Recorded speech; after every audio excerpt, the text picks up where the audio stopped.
السلام عليكم ورحمة الله وبركاته. حبايب قلب المحترمين، أبطال أولى ثانوي، معاكم دكتور أحمد نبيل، مدرس الانتجريتد ساينس. وبإذن الله هنشرح مع بعض النهاردة ليسون 4 اللي هو البيولوجيكال ادابتيشن اوف ليفينج اورجانيزم ان ذا aquatic environment. حبيبي في عجالة كده، أنا بس عايز أفهمك الدرس ده. هو بيتكلم زي ما بقول لك عن الادابتيشن، فاحنا هنكتب كده مع بعض اهو الادابتيشن. طيب الادابتيشن يا برنس في الدرس ده مقسوم سوري الادابتيشن ده مقسوم في الدرس ده لثلاث انواع. اول نوع اسمه physiological adaptation. اسمه ايه يا برنس؟ اسمه physiological adaptation. وتاني نوع اسمه behavioral adaptation. علشان نختصر بس الليلة ديت، الدرس سهل جدا بس هو المصطلحات فيه هي اللي رخمة شوية، لكن ان شاء الله مع بعض دلوقتي هيبقى كويس. تالت حاجة اسمه structural adaptation. طيب هو اصلا يعني ايه ادابتيشن؟ قال لك ادابتيشن يعني التكيف. ايوه، يعني ايه التكيف برضه؟ قال لك والله انت دلوقتي لما بتبقى موجود في الاوضه مثلا، والاوضه فجاه النور قطع عليك فجاه، فانت اول حاجه بتعملها لا اراديا لو الدنيا ضلمت فجاه كده عينك بتفتح جامد قوي علشان تحاول تدور على اي سورس اوف لايت، اي نور. ماشي، ده غصب عنك كده، ده ادابتيشن. تمام، يعني انت تكيفت مع الوضع القائم بالطريقه دي. تاني حاجه هتعملها، هتقوم قايم واخد بعضك وطالع بره او تولع الكشاف او كده. المهم ان انت كنت قاعد في سوتبل كونديشن. دلوقتي الكونديشن ما بقاش سوتبل، بقى انسوتبل، بقى الوضع مش مناسب خالص. فانت هتغير من الوضع ده، هتتصرف معاه ازاي؟ كلمة هتتصرف معاه ازاي او هتتأقلم معاه ازاي، كلمة التأقلم دي هي دي الادابتيشن. طيب مثال تاني، انت دلوقتي لما بتجري لما بتجري غصب عنك بيحصل حاجتين. اول حاجة بتنهج، بتتنفس بسرعة. طيب ليه بتتنفس بسرعة؟ قالك والله جسمي عايز يدخل اكسجين كتير علشان انت تحرق انرجي اكتر، تدي جسمك الانرجي اللي محتاجها علشان يجري. ده ادابتيشن غصب عنك جوه جسمك. تاني حاجة قلت له والله جسمي لما بيسخن جامد قوي بعرق، بيبقى في سويت بيطلع ليه؟ علشان يقلل التمبريتشر بتاعت جسمك. طيب دي برضو اسمها ادابتيشن. ايه الادابتيشن اللي حصل؟ والله جسمك بيتأقلم مع الظرف اللي موجود فيه. كان سوتبل كونديشن ان جسمك التمبريتشر بتاعته عاديه، اول ما التمبريتشر بتعلى خلاص ده مش سوتبل كونديشن. فانا هنتأقلم مع الوضع ده ازاي؟ لازم نخرج سويت علشان نقلل من التمبريتشر بتاع جسمك. طيب انا فهمت يا دكتور انت تقصد ايه بكلمه ادابتيشن، يعني التأقلم او التكيف. ايه بقى اللي عندنا؟ قال لك الادابتيشن ده ثلاث انواع. اول نوع اللي هو الفسيولوجيكال ادابتيشن زي ما انت شايف قدام عينك كده. يعني ايه كلمة فسيولوجي؟ قال لك فسيولوجي ده علم بيدرس جسمك بيشتغل ازاي من جوه. يعني انت لما بتاكل الدايجستيف سيستم بيشتغل ازاي؟ هتقول لي والله بيسكريت اسيد ومش عارف انزيمات هاضمه وبتنجان، والاكل بيدخل جوه الانتستين شايف الليله دي كلها الميكانيزم بتاع جسمك من جوه اسمه فسيولوجي. طيب السيركيولاتوري سيستم بتاعك، هتقول لي والله هو عباره عن قلبي لما بينبض بيضخ الدم، فالدم يدخل جوه الفينز والارتري والبلاد كابيلاريز ويعمل ضغط دم ومش عارف ايه. شايف الليله دي كلها اسمها فسيولوجي. فمعنى كلمه فسيولوجيكال ادابتيشن يعني والله انا جسمي من جوه بيأدبت ازاي او بيتأقلم ازاي مع الوضع القائم. يعني المثال اللي احنا لسه قايلينه من شويه، وانت بتجري بتنهج. هو بتنهج دي ايه اللي بيحصل؟ بتتنفس جوه جسمك، ده حاجه لا اراديه غصب عنك حصلت، فجسمك بيأدبت فيسيولوجيكالي مع الوضع القائم وبيسويت. يعني العرق ده بيبقى ازاي؟ قلت له والله ده فيسيولوجيكالي حاجه جوه جسمي نفسه يشتغل بالطريقه دي. خلاص يبقى الفسيولوجيكال ادابتيشن، تعال ناخد الديفينيشن كده علشان هتلاقي والله هو نفس الكلام. بس الفكره ان انت تفهم يا برنس. ادي بيقول لك الفسيولوجيكال ادابتيشن اللي هو اول واحد، it's the modification in way، يعني تعديل في طريقة that somebody organ of living organism perform their biological function. يعني هنعدل طريقة الشغل بتاعت الاورجان بتاعتنا. يعني الاورجان وهو بيأدي الفانكشن بتاعته اللي هي الوظيفة بتاعته، احنا هنعدل الطريقة. ليه؟ قال لك to make the living organism more suitable for the condition of the environment where it live. علشان الوضع القائم اللي هي موجودة فيه يكون الوضع مناسب أكتر مع طريقة شغل جسمي. طيب زي مين؟ قال لك والله طبعا انا المقدمه اللي فوق دي ما قريتهاش، الانترودكشن دي، لان هي اللي احنا هنشرحه دلوقتي، وبعد كده عايز تقرا الانترو هتلاقيها سهله بالنسبه لك. قال لك والله احنا هناخد في اول اتنين دول اللي هو نمبر 1 و 2 في الديب سي. تعال ناخد النقطة دي اهيت، بس معلش خلينا نقفل بس الصفحة دي. في الديب سي يعني في اعماق البحار. في الديب سي عندك مشكلتين. اول مشكلة ان انت البريشر عندك عالي جدا. ايه البريشر ده؟ قلت لي والله دلوقتي لو ده البحر، البحر مثلا عندك قد كده اهو، فانت اللي موجودين تحت دول في الديب سي يعني تحت البحر عليهم البريشر بتاع البحر ده كله، فالبريشر اللي عليهم عالي جدا. بيتصرفوا ازاي؟ هنشوف. وعندك مشكلة كمان في الديب سي الا وهي الاكسجين ديفيشنسي. الاكسجين تحت اللي دايب في الميه قليل جدا، ديفيشنسي. طيب دول unsuitable conditions. السمك اللي تحت بقى هيتعامل ازاي مع الحوار ده؟ قالك والله بالنسبة للديب سي، تعال نقرأ كده. بيقول لك بالنسبة للهاي ووتر بريشر اهو، دي اول واحدة. some deep ocean fish have special physiological adaptation. يعني بيقول لك بعض الاسماك اللي عايشة في اعماق المحيط عندها special physiological adaptation، يعني بيحصل تغييرات جوه جسمها to enable them علشان تمكنهم to regulate ال blood pressure inside their bodies. هتقولي مش فاهم حاجة، هقول لك واحدة واحدة حبيبي. دلوقتي هتصلي على النبي، قلت له عليه الصلاة والسلام. دلوقتي السمك ده أكيد جواه فينز وارتري اللي هي الشرايين والأوردة. انت يا ولا انت الشرايين والأوردة بتاعت جسمك عادية رقيقة. يعني انت لو نزلت تحت المية، نزلت تحت كده شوية وغصت شويه بتلاقي ودنك وجعتك. ليه؟ اصل البريشر اللي على ودنك ده، الدم خلق البلاد كابيلاريز بتاعت ودنك ممكن تتقطع، مش مستحمله البريشر اللي فيها دي، فممكن تتفرتك.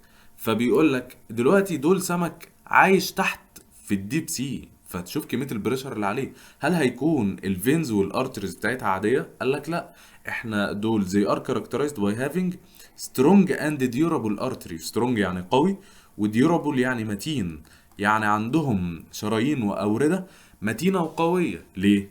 so that can withstand the high pressure، علشان تقدر تستحمل الهاي بريشر ده. طيب بتتعامل ده كده اسمه physiological adaptation. لو انت واخد بالك ده جوه جسمه بيتغير اهوت علشان يتأقلم مع الوضع المحيط بيه اللي هو البريشر العالي.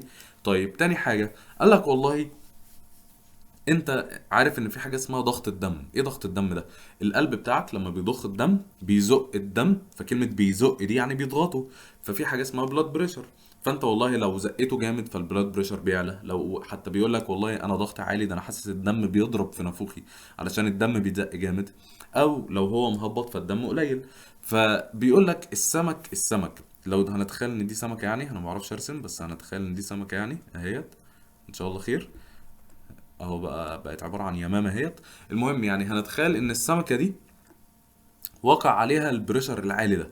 قالك والله لو هي قدرت انها تريجوليت البلاد بريشر بتاعها، يعني تخلي البريشر بتاعها ايكوال للبريشر اللي واقع عليها، هي مش هتتأثر، يعني هيبقى الموضوع بالنسبة لها ايزي. فبيقول لك they also have number 2 they also have the ability to effectively adjust their blood pressure. كلمة adjust يعني يعدل، يعني هي تقدر تعدل البلاد بريشر بتاعها to equalize the external pressure علشان يبقى equal للبريشر اللي بره اللي واقع عليها. خلاص يبقى السمك بيتعامل ازاي مع البريشر؟ عن طريق حاجتين. قال لك عندها strong and durable veins and artery، متينه وقويه، وكمان تقدر انها تادجست البلاد بريشر بتاعها ان هو يكون ايكوال للاكسترنال بريشر.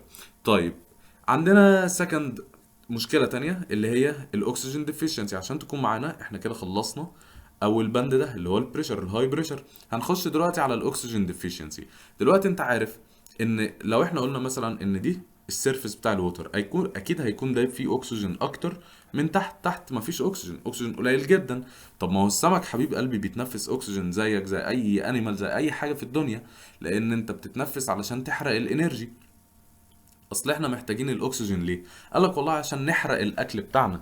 كلمة نحرق دي يعني ميتابوليزم، يعني تطلع انرجي علشان تقدر تتحرك وتعيش بيها. لو مش مصدق، انت لما بتجري التنفس بتاعك بيزيد علشان تدخل اكسجين اكتر علشان تحرق كم اكبر من الانرجي علشان انت محتاجه وانت بتجري. طيب الاكزامبل اللي احنا هناخده في الديب سي فيش دوت، اسمه الكتريك ايل، اللي هو التعبان الكهربي. زي ما انت شايف كده البتاع ده ممكن يكهرب جسمك، يشيله تحت الميه، وهو اصلا بيتغذى على السمك تحت، في ان هو بيكهرب الميه فيموته فيتسلى عليه بقى وياكله ايا يكن يعني.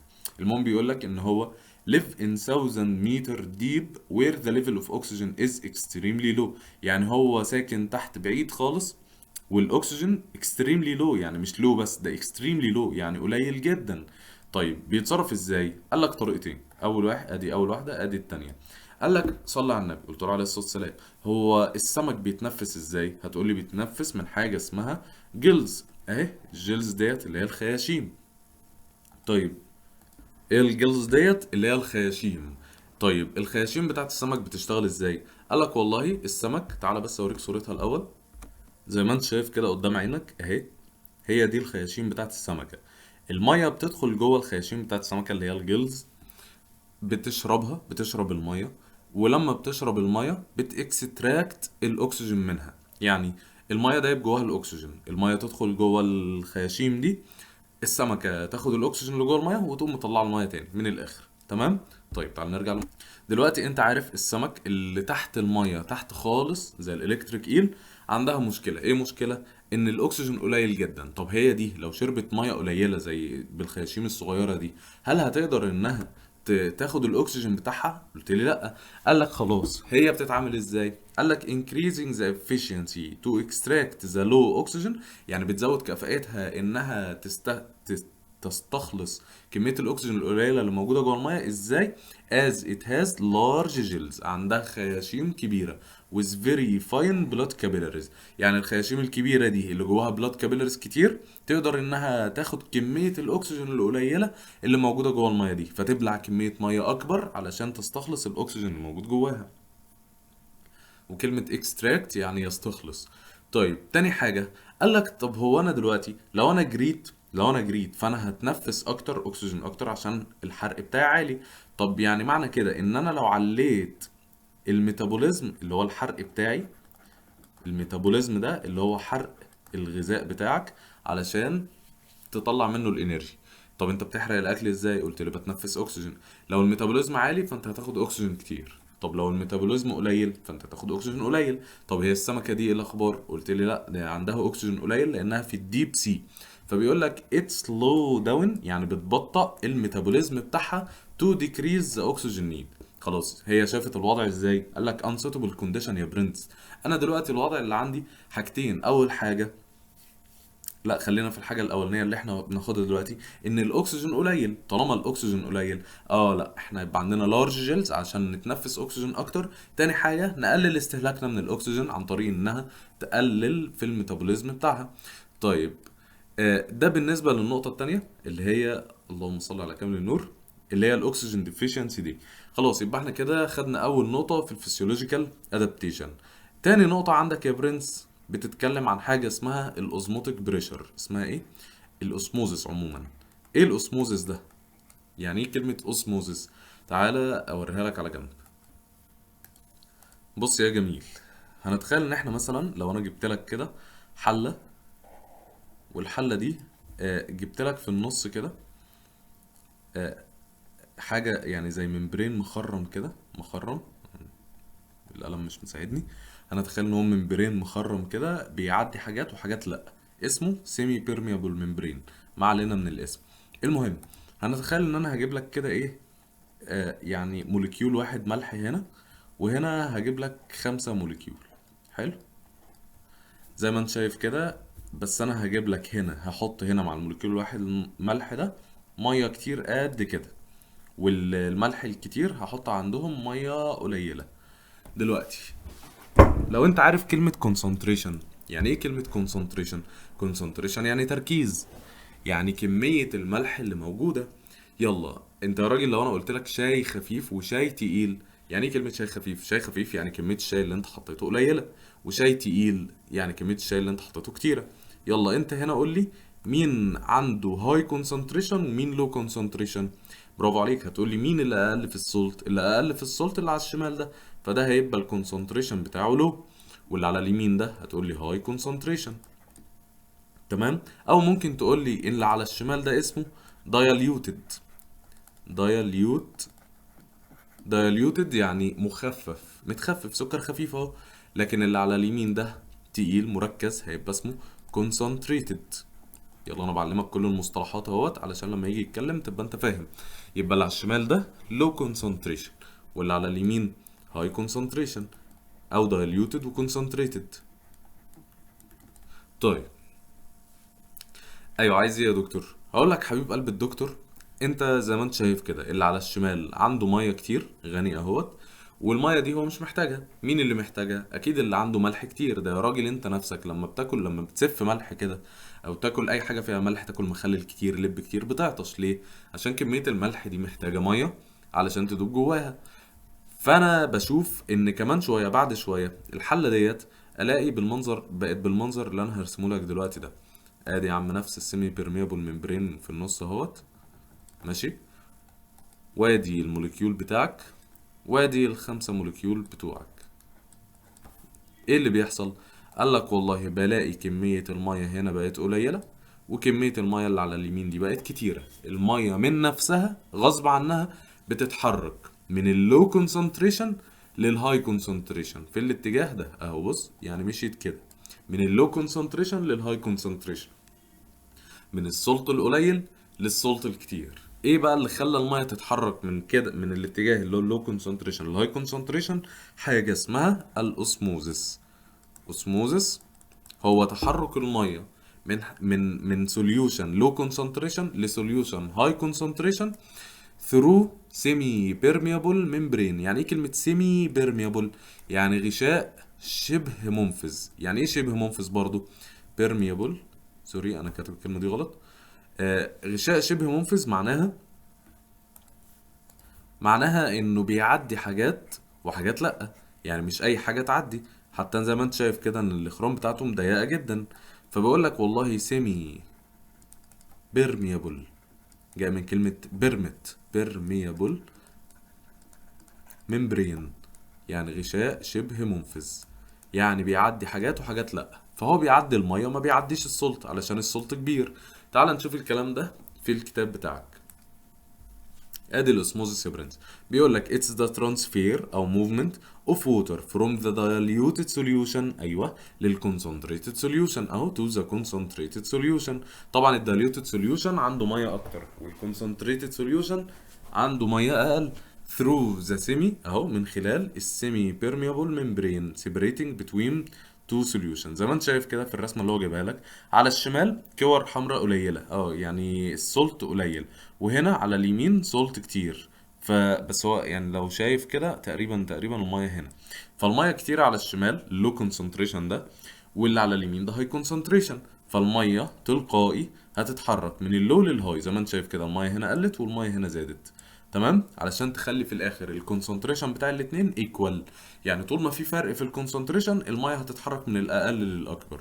لكن الكونسنتريشن بقى ايكوال، خلاص الميه مش هتتحرك. طب الميه بتتحرك ازاي؟ من خلال حاجه اسمها الاسموزس. طب حبيبي مش الميه بتتحرك كانها بتتزق كده؟ كانها بتتزق. مش كلمه بتتزق دي زي ما انا قلت لك، زي الدم لما بيتزق جوه جسمك بيعمل بريشر. يعني في بريشر، حاجه كأن في حاجه بتضغط عليها تزقها. طب هو ايه اللي بيضغط عليها؟ ما هي نفس الاسموزس. يبقى البريشر الناتج بسبب الاسموزس هنسميه اوزموتيك بريشر. ايه الاوزموتيك بريشر ده؟ قال لك it's the pressure that arise in the solution due to difference in concentration. في فرق في الكونسنتريشن، خلاص يبقى هيبقى في بريشر يزق الميه من اللو كونسنتريشن للهاي كونسنتريشن، تمام. lead to the diffusion of water by osmosis. يعني الميه هتنتشر تروح الناحيه التانيه بالاسموزس from اللو كونسنتريشن اهو للهاي كونسنتريشن. خلاص انت فهمت الحمد لله، وهو هيعيد في نفس الكلام ويزيد فيه، تمام. هنسمي بس بعد اذنك كده ان اللي عنده لو كونسنتريشن هيها لو اوزموتيك بريشر اهو، اوزموتيك بريشر. يعني اللو في الكونسنتريشن لو في الاسموتيك بريشر، والهاي في الكونسنتريشن برضو هاي في الاوزموتيك بريشر، تمام.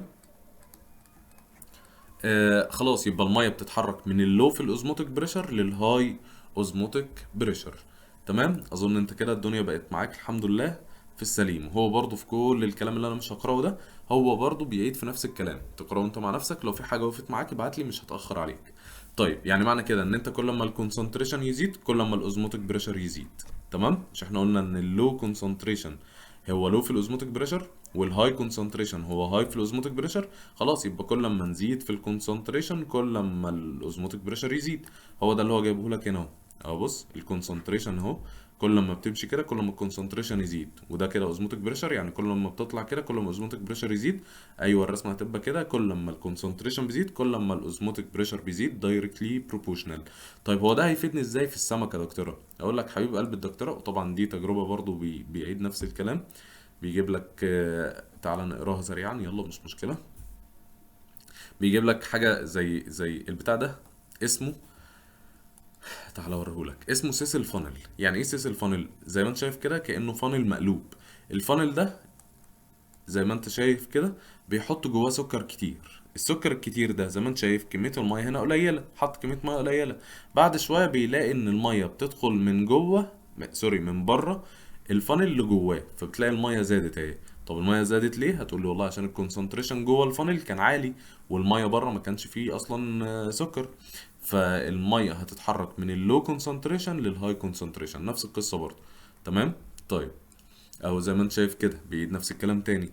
دلوقتي انت عندك اهو يا برنس، الاتنين دول دايب جواهم سكروز، يعني دايب جواهم سكر، وادي سيمي بيرميوم والممبرين في النص. عندك كونسنتريشن على الشمال وكونسنتريشن على اليمين، انهي الكونسنتريشن بتاعه اعلى؟ هتقول لي والله ال 20% اهو 20% وده 5%. ماشي، هتقول لي بقى الميه بتتحرك منين؟ الميه بتتحرك من اللو للهاي، من اللو كونسنتريشن للهاي كونسنتريشن، يعني من الليفت تو رايت. فهو هنا طبعا تبقى الاجابه water will transfer from left to right. طيب الكلام ده بقى ايه علاقته بالسمك؟ تعال ناخد الكلام ده واوريهولك هو عامل ازاي. هتبص يا برنس، احنا عندنا نوعين من الميه، نوعين من البحار. تعال اوريها لك كده. اهو بص يا جميل، دي الخريطة الجميلة بتاعتنا علشان ما نتوهش من بعض. احنا لسه دلوقتي بنتكلم جوه الفسيولوجيكال ادابتيشن، خدنا الديب سي اللي هو عنده مشكلة في البريشر، الهاي بريشر وقلنا بيتعامل معاه ازاي، والاكسجين ديفيشنسي وقلنا بيتعامل معاه ازاي، ودخلنا دلوقتي جوه الاوسموزس. الاوسموزس دي احنا قلنا ايه هي الاوسموزس. طب ايه المشكلة بقى؟ قالك والله دلوقتي عندك نوعين من البحار، يا اما فريش ووتر يا اما السولت ووتر. تعالى بقى ناخدك تحت كده علشان ايه يبقى الكلام بالنسبه لك سهل. ادي يا برنس على الشمال اهو هنكتب الفريش ووتر، السمك اللي عايش جوه الفريش ووتر، والسمك اللي عايش جوه السي ووتر اللي عندها ملح كتير. اه احنا هنجيب سيره ملح وكونسنتريشن وهنشوف الدنيا دلوقتي عامله ازاي. قالك في حاجه نوع من يعني حاجه من اتنين عايشه جوه الفريش ووتر، يا اما كائنات يوني سيلولر. يعني ايه يوني سيلولر؟ يعني عندها وان سيل، يعني خلية واحدة. يا إما حاجات مالتي سيلولر، يعني عندها خلايا كتير، اللي هي مين؟ اللي هي السمك عادي. السمك ده عنده خلايا كتير جدا، سيلز كتيرة. خلينا نبدأ بالمالتي سيلولر اللي هو السمك. السمك ايه مشكلته؟ قالك والله بص، ادي يا عم السمكة بتاعتك الغريبة اللي احنا مش عارفين نرسمها دي. تمام؟ السمكة دي موجودة جوه الفريش ووتر صح؟ ممكن تقول لي يا برنس السولت اكتر فين؟ اكيد في سولت. السولت موجود فين؟ جوه السمكه اكتر ولا بره السمكه؟ اي ليفنج اورجانيزم، معلومه ليك، اي ليفنج اورجانيزم عنده سولتس بالعبيط علشان جسمه يشتغل، لازم يكون جواه سولتس. فدلوقتي السمكه في جوه جسمها سولتس، تمام؟ والميه اللي هي موجوده فيها الفريش ووتر مفيش اي سولت فيها، ده ميه بتاعت نهر، ميه عذبه، يعني ممكن تلاقي فيها سولت قليل جدا. المهم ان في فرق هنا في الكونسنتريشن ولا لا؟ هتقول لي ايوه في فرق في الكونسنتريشن. دلوقتي السمكه دي عايشه جوه الميه والميه دي فريش، والفريش دي معناها ان مفيش سولت جواها. يعني هنا اللو كونسنتريشن بره جسم السمكه، وجوه جسم السمكه هاي كونسنتريشن. الميه بقى بتتحرك من فين؟ هتقول لي من اللو للهاي. بس كده يبقى الميه تتحرك من بره السمكه لجوه السمكه بالايه؟ بالاوسموزس، علشان في ديفرنس في الكونسنتريشن. على فكره ده ولا بيحصل لك انت نفسك لما بتنزل جوه البسين ومش عيب، لما بتقعد شويه كده فجاه بتلاقي نفسك اتزنقت. ليه اتزنقت؟ علشان الميه بتدخل من البسين من خلال السكن بتاعك، ثرو السكن، لجوه جسمك، علشان انت جسمك عنده سولز كتيره والميه بتاعت البسين عندها سولت قليله، فالميه بتتحرك من اللو كونسنتريشن للهاي كونسنتريشن. فبتتزنق بس كده. نفس القصه هنا اهو، شايف السمك كده الميه كتير تدخل من بره لجوه. تمام. طب السمك بقى هيحوش الميه دي كلها ولا هيتخلص منها؟ هتقول لي هيتخلص منها. هقول لك طب هيتخلص منها ازاي؟ هتقول لي هقول لك نفس الطريقه اللي انت بتتخلص منها. مش انت الميه الكدنس بتاعتك بتتخلص من الميه الزياده من الاكسس ووتر عن طريق اليورين؟ نفس القصه هنا. تعال بس اوريها لك في السمك هنا اهو. اهو بص، بيقول لك في المالتي سيلر اورجانيزم زي الفيش عندها تو كيدنز، اتنين كدني زيك كده. انت الكدنز اللي عندك الكليتين، واحده على الشمال واحده على اليمين، يفصل ما بينهم العمود الفقري.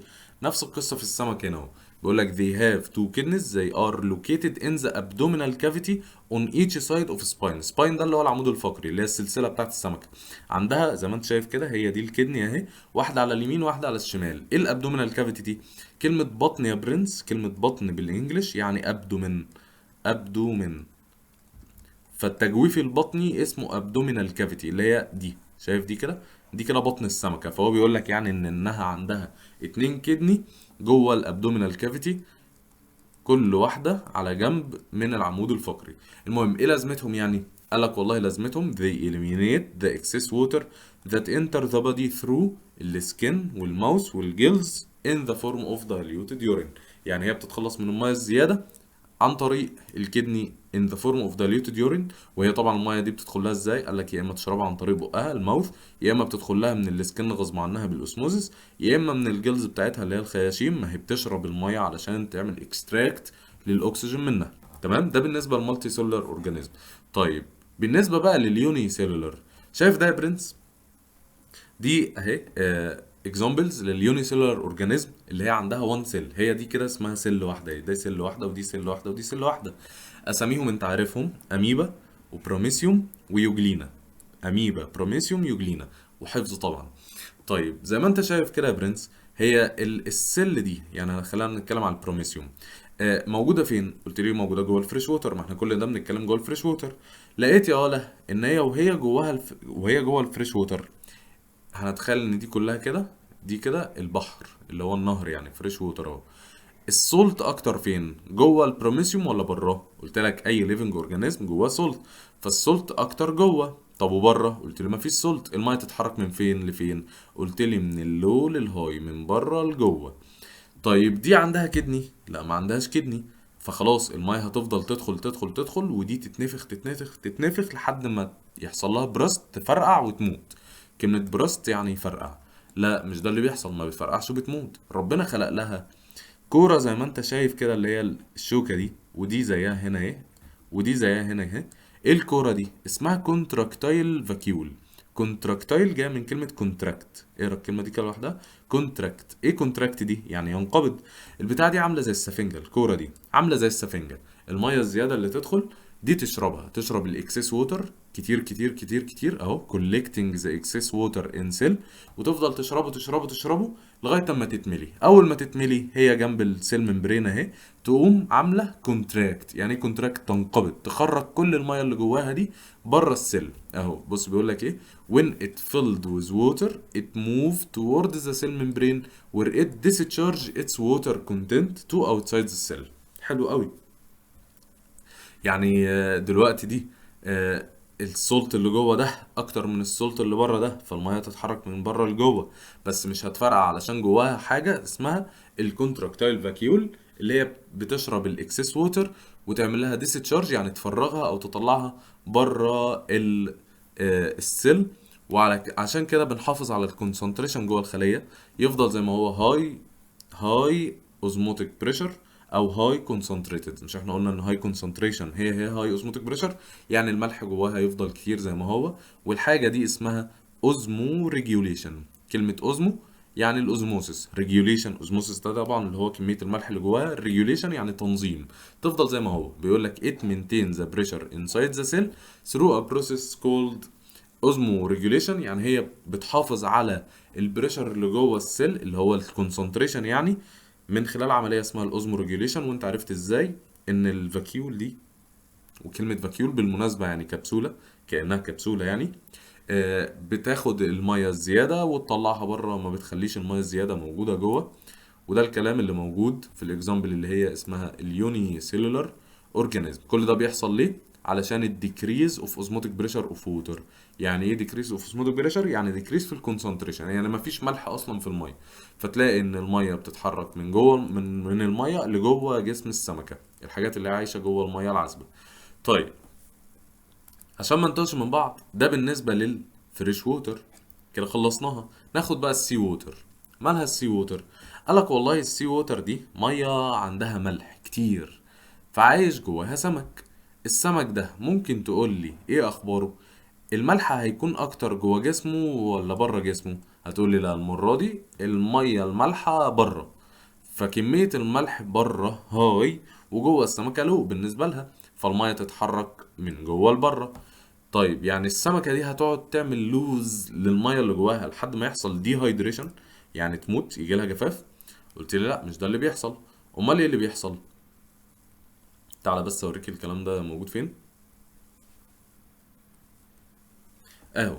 fish that live in salt water need to swallow large amount of sea water. يعني بتحتاج تشرب كميات كبيرة من المية. ليه؟ to compensate، علشان تعوض الفقد في المية اللي هي فقدته. ما هي بتفقد كمية مية رهيبة. ليه؟ علشان هي جواها low concentration بالنسبة للسولت اللي بره high concentration، فالمية بتتحرك من اللو للهاي، عرفنا خلاص. فالمية هتتحرك من بره لجوه. طب دي في مية عمالة تخسرها، فهتسوالو large amount of sea water to compensate the loss of water. طيب دلوقتي المية اللي هي بتشربها دي مليانة ملح. مليانة ملح، ما بتشرب من السي ووتر. هتخرج المية دي منين او الملح ده منين؟ هتقولي عن طريق الكدني. بس الكدني، الاكسس سولت دي تخرج من الكدني، هل الكدني تقدر على السولتس دي كلها لوحدها؟ قالك لا، علشان كده معاها specialized cell in their gills، يعني في خلايا جوه الجلز، جوه الخياشيم، بتساعدها بتخرج الملح. هل السبيشالايزد سيل دي موجوده عند السمك اللي في الفريش ووتر؟ لا، هو ما عندوش، هو مفيش ملح اصلا، ده هو بيخرج الميه الزياده. طيب يعني السمك اللي جوه السولت ووتر عنده كدني وعنده سبيشالايزد سيل ان زير جيلز بيخرجوا الاكسس سولتس. ده بالنسبه للسمك العادي اهو. يبقى احنا كده عندنا في السي ووتر فيش عادي. عندنا حاجه تانية اسمها شورك، سمك القرش. سمك القرش ده فكر بطريقه عبقريه شويه. قال لك انا دلوقتي عايش جوه السولت ووتر، صح؟ جوه السي، وانا جوه جسمي لو الملح اقل هيخرج الميه من جوه لبره. انا مش عايز الميه بقى تخرج بكميات كبيره، او مش عايزها تخرج خالص من جوه لبره. اعمل ايه؟ هو دلوقتي ايه اللي بيخلي الميه تتحرك من مكان لمكان؟ كميه السولت. لو انا السولت بقى جوايا قد الميه، يعني السولت اللي جوايا قد السولت اللي في الميه، الميه مش هتتحرك من جوه لبره ولا من بره لجوه. فقال لك خلاص، احنا نتحكم ازاي في كميه السولت. قال لك في نوع من السولت بيخرج في اليورين اسمه يوريا، اللي اتسمى على اساسه اليورين اصلا. اليوريا دي لو فضلت جوه جسمك تسممك تموت. فهي السمكة بتاعت القرش قال لك لا، انا اقدر اتعامل مع اليوريا. خلي اليوريا تفضل جوه جسمي، تعلى جوه جسمي، فالسولت قاعد عمال يعلى جوايا لغاية اما ابقى تقريبا ايكوال للميه، للسولت اللي جوه الميه. هو عمره ما هيبقى قده، هو دايما اقل منه. لو بقى قده اليوريا تموته، فبيبقى اقل منه بسنه بسيطه، بحيث ان الميه لما تخرج بكميات قليله. تمام. فبيقول لك الشارك فيش اهيت in order for maintaining the water and salt balance inside the body، علشان يفضل الميه والسولت جوه جسمي. قال لك it use a specific mechanism to control the level of urea. بس كده، يبقى هي بتتحكم عن طريق اليوريا. واليوريا دي قال لك والله بص it keep high level of urea in its blood. فالهاي ليفل في اليوريا ده بينكريز الاوسموتيك بريشر بتاعها، وهو بيعلي الكونسنتريشن، فبيكون تقريبا ايكوال للاوسموتيك بريشر بتاع السراوندنج ووتر. فكميه اللص اللي بيخسرها اهو this help in decreasing the water loss from their body، يعني بيقلل الميه اللي هو بيخسرها. ليه؟ ما خلاص احنا بقينا تقريبا ايكوال في السولت، فالميه مش هتخرج من جوه لبره زي ما بيحصل للسمك العادي to the high salinity surrounding environment. تمام. تعال نقرا التست يور سيلف ده بقى علشان نبقى خلصنا مع بعض كده اول موضوع اللي هو اسمه الفسيولوجيكال ادابتيشن. بيقول لك how does concentration of urea in the shark body help it to adapt with the marine environment. يعني الكونسنتريشن بتاع اليوريا ده بيفيدها في ايه؟ انت طبعا عارف ان هو بيقلل خروج الميه من جوه جسمها لبره. فطبعا هو بيقول لك ايه نمبر بي، انا لقطتها على طول. it reduce the loss of water from the body. بس كده. نكمل مع بعض حبيب قلبي. تاني نوع من انواع الادابتيشن واللي هي اسمها البيهيفيرال ادابتيشن. كلمة behave يعني يتصرف او يسلك سلوك معين. فكلمة behavioral adaptation يعني تكيف سلوكي بالعربي، يعني في condition هيحصل unsuitable، انا عليه هتصرف بنفسي، انا هقوم هتحرك هروح من مكان. زي ما الكهرباء لما قطعت انت بنفسك بإرادتك الشخصية قمت بنفسك اهو وتصرفت التصرف الفلاني ان انت قمت من مكان لمكان. ده كده اسمه behavioral adaptation. فهو بيقول لك اهو ايه هو ال behavioral adaptation. It's the adjustment of living organism through certain action or behavior.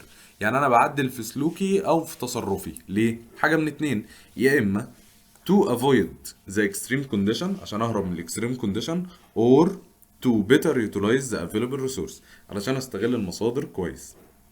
انا يهمني ان انت تكون فاهم معنى الكلمه، يعني مفيش عندنا ديفينيشن بيتحفظ. يعني ايه behavioral adaptation؟ خلاص احنا فهمنا ان هو اكشن او behavior. طيب زي ايه؟ قالك والله some fish migrate يعني بتهاجر من الفريش ووتر للسولت ووتر to reproduce and survive. زي مين؟ زي السالمون فيش اللي هي سمكه السلمون. بص بقى يا برنس، سمكه السلمون عايزه تبيض، reproduction، عايزه تبيض. فالايجز بتاعتها بتموت لو اتولدت. لو احنا عملنا ايج في السي او السولت ووتر هتموت. فاحنا عايزين نوديها جوه الفريش ووتر. فالسمك السلمون يروح من السولت ووتر للفريش ووتر علشان يبيض الايج ده. حلو. يبقى هو دلوقتي هاجر من السولت ووتر للفريش ووتر علشان يبيض. يبقى دلوقتي سمك السلمون اول ما بيتولد، اول ما بيفقس من البيضه كده بيلاقي نفسه فين؟ في الفريش ووتر. حلو قوي. يعني انا دلوقتي سمكه السلمون اول ما بتتولد بتبقى في الفريش ووتر، بتفضل حبه، بتكبر حبه، بعد ما بتكبر بيحصل في جسمها حبه تغيرات ايا يكن. المهم انها في الاخر اول ما بتكبر بترجع تاني في السي ووتر علشان تعيش مع اهلها. بعد ما كبرت عايزه تعمل ريبرودكشن، تبيض، تقوم رايحه للفريش ووتر وهكذا. طيب تعالى بقى ناخد الكلام ده بالتفصيل بيتم ازاي. دي السايكل، اللايف سايكل بتاعت السالمون فيش.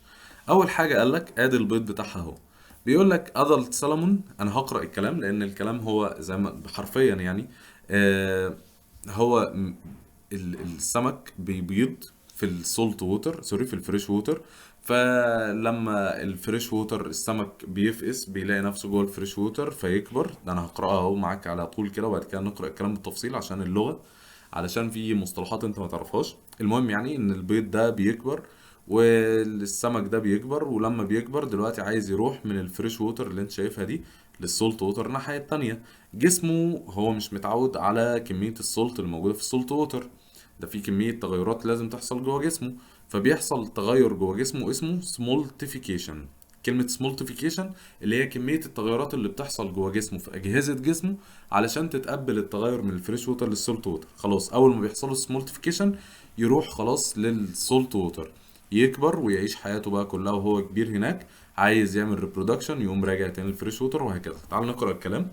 بيقول لك adult salmon spawn يعني بتبيض in fresh water where the eggs hatch يعني البيض هناك بيفقس.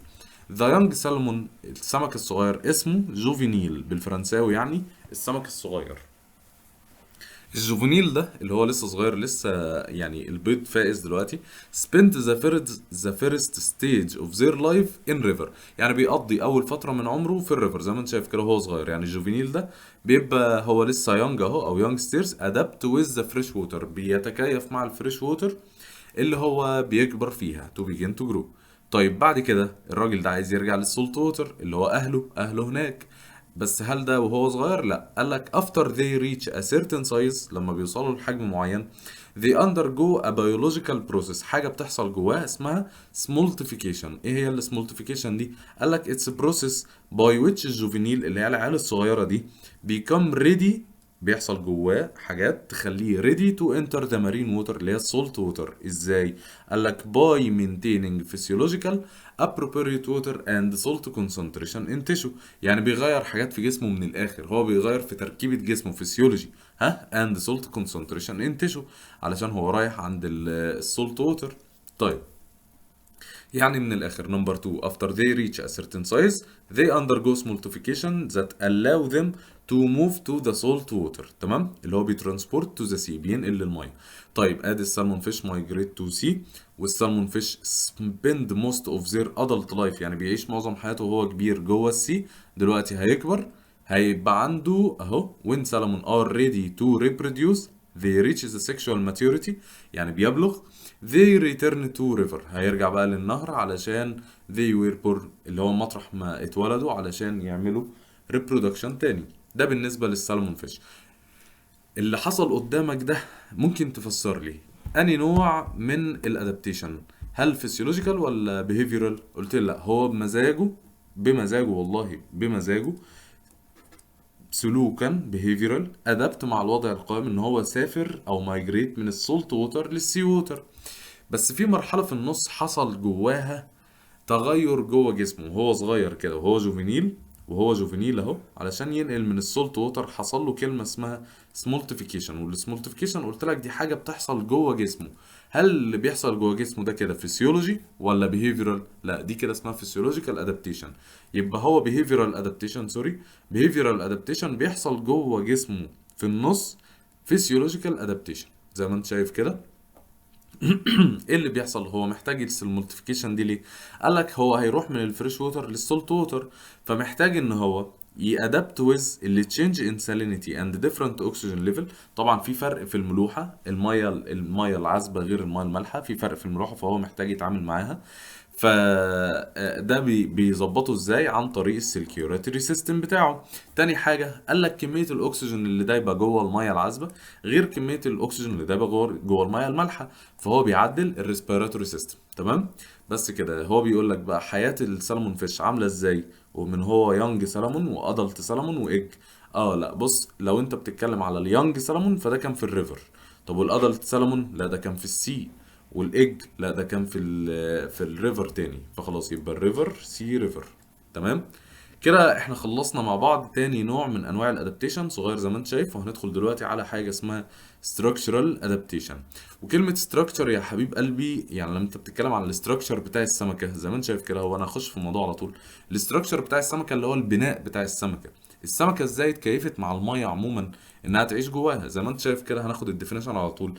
بيقول لك it's the change of physical structure، شكلها الخارجي of the living organism that helps them to survive their environment. دلوقتي السمكة طورت ازاي من شكلها او مظهرها الخارجي؟ قال لك صلي على النبي، انت بتتحرك برجلك، السمكة بتتحرك قلت لي بالزعانف. الزعانف دي اسمها fins. they are the movement organ of fish in water. طيب انت بتتنفس بالرئة او اللنج بتاعتك، هي بتتنفس، او بالنوز هي بتتنفس بحاجة اسمها الجيلز، اهي الخياشيم دي، زي enable fish to extract the dissolved oxygen in water. طيب الجسم بتاع السمكة لازم يكون انسيابي. حتى بيقول لك انت لما بتيجي تتعلم تعوم ما تنشفش جسمك في المية، علشان لو نشفت جسمك هتغرق. فلازم جسمك يكون مرن وانسيابي. كلمة مرن وانسيابي، جسم مرن وانسيابي يعني streamlined. ده streamlined body يعني جسمها مرن وانسيابي علشان يريديوس الووتر ريزيستنس against فيش موفمنت. يعني وهي بتتحرك كده، لو هي مخشبه نفسها الميه بتريزيست، فلازم بقى ايه تقعد تتدحلب كده بقى ايه ستريم لايند بودي علشان يقلل الريزيستنس بتاعه الميه. حاجه كمان قال لك في على جسمها سكيلز زي ما انت شايف كده، سكيلز حراشف، وميوكس. انت لما بتيجي، ميوكس ده اللي هو سائل مخاطي، يعني انت لما بتيجي تمسك السمكه بتلاقيها بتزفلط في ايدك كده. ليه؟ علشان في على جسمها ميوكس. ليه بقى؟ قال لك علشان برضو وهي بتعوم جوه الميه الميه تتزحلق من على جسمها كده، ما يبقاش في ريزيستنس للميه، ما تبطئهاش، هيخليها اسرع. بتتزحلق جوه الميه. they cover the body of fish to be waterproof. waterproof علشان الميه waterproof يعني عازل للميه، الميه ما تدخلش جوه جسمها. and to reduce the water resistance to its movement on swimming. ده بالنسبه للسكيلز والميوكس. اخر حاجه قال لك في سمكه اسمها بوني فيش. البوني فيش اللي هي مدام نفيخه اللي في سبونج بوب ديت. بيقول لك والله هي عايزه تطفو فوق، تطفو فوق على السيرفس بتاع الميه. عندها بلادر او كيس، الكيس ده اسمه اير بلادر، بتملاه هواء، تملاه هواء تطلع لفوق. طب عايزه تنزل لتحت، تفضي كيس الهواء. يعني الاير بلادر ده هيلب البوني فيش ديت تو فلوت اون ووتر. فلوت يعني يطفو فوق الميه. ده بالنسبه للسمك عموما. طيب بالنسبه بقى للديب اوشن فيش، يعني السمك اللي عايش جوه الميه تحت خالص، ده عليه بريشر عالي قوي وعنده ضلمه. فقال لك هو عنده ضلمه، انت لما النور بيقطع بتفتح عينك جامد قوي. طب هو عنده ضلمه، خلاص يبقى عنده بيج اي زي ما انت شايف كده to be able to see in the dark. طيب بالنسبه للضغط، قال لك والله هي لو جسمها عامل كده والضغط قاعد ينزل عليها في كل حته كده، تمام، البتاعه دي هتفرقع، السمكه هتفرقع. فقال لك خلاص انا الضغط عندي كده، تمام، خلاص انا شكل السمكه بتاعتي هتبقى كده بالظبط. فالضغط هيبقى على حته صغيره زي ما انت شايف كده، جسم السمكه كومبريسد، مضغوط، تمام. فالضغط هينزل عليها هيبقى قليل to withstand a very high pressure in deep water، علشان تتحمل، اسمه compressed body يعني جسم مضغوط عشان يتحمل ال very high pressure. ده بالنسبة للادابتيشن، وكده خلصناه. عندك بس جزئية صغيرة كده في الكتاب ونبقى خلصنا الدرس ده. بيقول لك هنتكلم عن حاجه من حاجتين: جاز اكسشينج وسيلولار ريبريزنت سوري ريسبيريشن. يعني ايه كلمه جاز اكسشينج؟ كلمه اكسشينج يعني تبادل، اهو تبادل الغازات. قال لك والله انت بتتبادل الغازات مع الوسط المحيط ازاي؟ بتتنفس اكسجين، انت لو انت ده اهو بتتنفس اكسجين وتطلع كربون دايوكسيد، ده كده اسمه جاز اكسشينج، بتتبادل الاكسجين او تتبادل الجاز اهو. it's the process in which the living organism obtain oxygen from the atmospheric air or from surrounding medium and get rid of carbon dioxide. زي مين؟ قال لك الاميبا. مش الاميبا دي كانت يوني سيلولار سيل اللي كانت عايشه جوه الفريش ووتر؟ قال لك get oxygen from the surrounding and get rid of كربون دايوكسيد باي حاجه اسمها الديفيوجن ثرو ذا سيل ممبرين. الديفيوجن اللي هو الانتشار، يدخل الاكسجين زي ما انت شايف كده ويطلع الكربون دايوكسيد. دي تافهه جدا، اسمه جاز اكسشينج. طيب يعني ايه كلمه سيلولار ريسبيريشن؟ ريسبيريشن يعني تنفس، سيلولار يعني خليه، كلها على بعضها اسمها التنفس الخلوي. انت ولا بتتنفس ليه؟ يعني ايه لازمه الاكسجين؟ قلت له والله احنا بناخد الاكسجين جوه جسمنا علشان نحرق الاكل. الاكل ده اللي هو الجلوكوز، الجلوكوز شوجر، لما بتحرقه بيطلع الانرجي اللي جواه، فانت بتقدر ان انت تمارس المهام اليوميه بتاعتك. هي دي اسمها، قلنا عليها ميتابوليزم او سيلولار ريسبيريشن. It's the vital process، عملية حيوية that occur inside the cell، بتحصل جوه السيل of the living organism at which chemical bond of in food molecule especially glucose broken. يعني انت عندك ادي الجلوكوز، اكسر الجلوكوز، ان انت تاخد الاكسجين تحرقه، اكسر الجلوكوز تطلع من جوه الانرجي اهو. البوند اللي جوه الموليكيول بتاعت الجلوكوز are broken down to get the stored energy، مخزن انرجي جواه، فاحنا هنطلع الانرجي دي من جواه. طيب بالمناسبة، حتة كنا قايلينها، ايه اللي جوه السيل بتاعتك؟ السيل بتاعتك جواها نيوكليوس وحاجات كتيرة، من ضمنهم حاجة اسمها الميتوكوندريا، وشكلها كان عامل كده. الميتوكوندريا دي هي اللي بتحرق جواها الاكل. يعني الاكسجين بيدخل جوه الميتوكوندريا والجلوكوز يدخل جوه الميتوكوندريا، الميتوكوندريا تكسر الجلوكوز عشان تطلع الانرجي، وتطلع الانرجي دي في صورة حاجة اسمها ATP. يعني ال ATP دي هي دي الانرجي. ال ATP دي بتخرج منين؟ بتخرج من الجلوكوز لما بتكسره جوه الميتوكوندريا اهو. بيقول لك cellular respiration occur in multicellular living organism by the help of mitochondria اللي هي السبيشال اورجانيل that the energy that's released from breaking down of food molecule زي الجلوكوز. انت لما بتكسر الجلوكوز الانرجي دي بتطلع اهوت in the presence of oxygen طبعا in form of ATP molecule. مالكش دعوه باسمها اللي هو الادينيزين ترايفوسفيت، ده مش عليك. المهم ان الانرجي بتطلع في صوره ATP. كده حبيب قلبي نكون خلصنا الدرس. تعال نحل مع بعض التست يور سيلف ده. بيقول لك which of the following adaptation work on decreasing the water resistance in fish movement. لا احنا كنا بنقلل الريزيستنس عن طريق حاجتين: الحاجه اللي هي اسمها streamlined body زي ما انت شايف كده، والحاجه التانيه اللي هي السكيلز والميوكس. طبعا تبقى الاجابه الصحيحه B. الحمد لله خلصنا مع بعض ليسون 4. درس سهل وجميل، بس ركز على المصطلحات بتاعته. هو الدرس كله مفهوم اصلا، ما فيهوش غير يعني افكار بسيطه خالص ملموم في السلايدايه ديت، لو عايز تصورها او تاخدها سكرين. نشوفكم دايما على خير ان شاء الله في الدرس اللي جاي، والسلام عليكم ورحمه الله وبركاته.